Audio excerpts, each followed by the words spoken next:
Bless your family. It's your Las Vegas neighborhood story administrator Sanders giving you some black history that's local and national. We're going to talk about the history of black student unions in Las Vegas.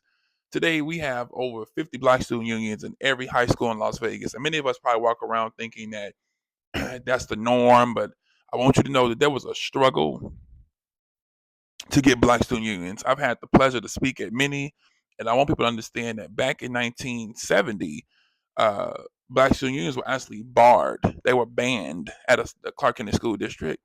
The school district felt that them having black student unions would create segregation or kind of further feed into racism. So they were totally against it. And it took black students, to say, wait a minute, we deserve to have, our own safe spaces. And you had a lot of students at a Rancho that was standing up, that was speaking out, and said this is unfair. We need to have our own safe spaces where we can have, opportunities to meet with people that look like us, have advisors from be black teachers, and a brother by the name of Michael Willis. There he is, right there. He was a member of the Black Panther Party at 14 years old, the Las Vegas chapter. He's responsible. You heard what I just said. He's responsible. He is the reason why we have black student unions. That brother fought.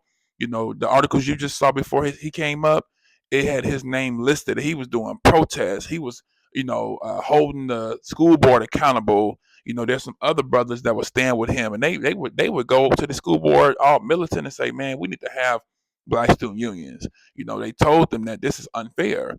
And in 1971, one of the first black student unions were formed at a Western high school called the Soul Club, and that became a thing. And by 1972, most of the city high schools that they had here started creating soul clubs, and soul stood for Students Organizing United in Love, or Student Organization United in Love.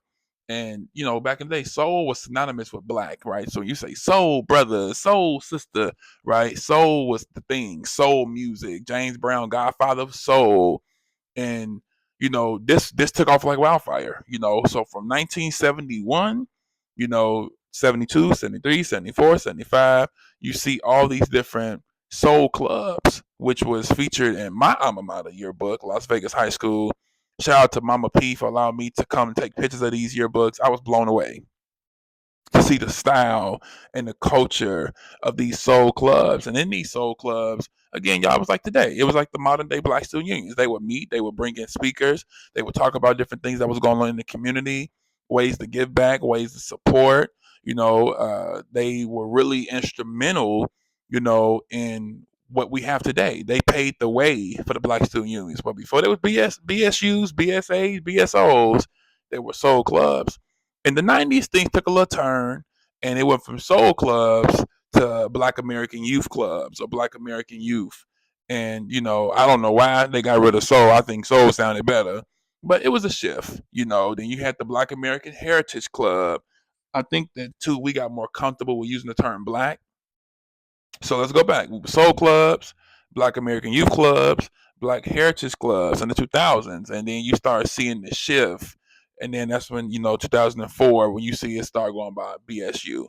So, I love this history, y'all. Little blast from the past all the way down to modern day. Now BSU is one of the biggest things. They do seminars, they have conventions. I mean, it's huge in high school. And it started with the Soul Club.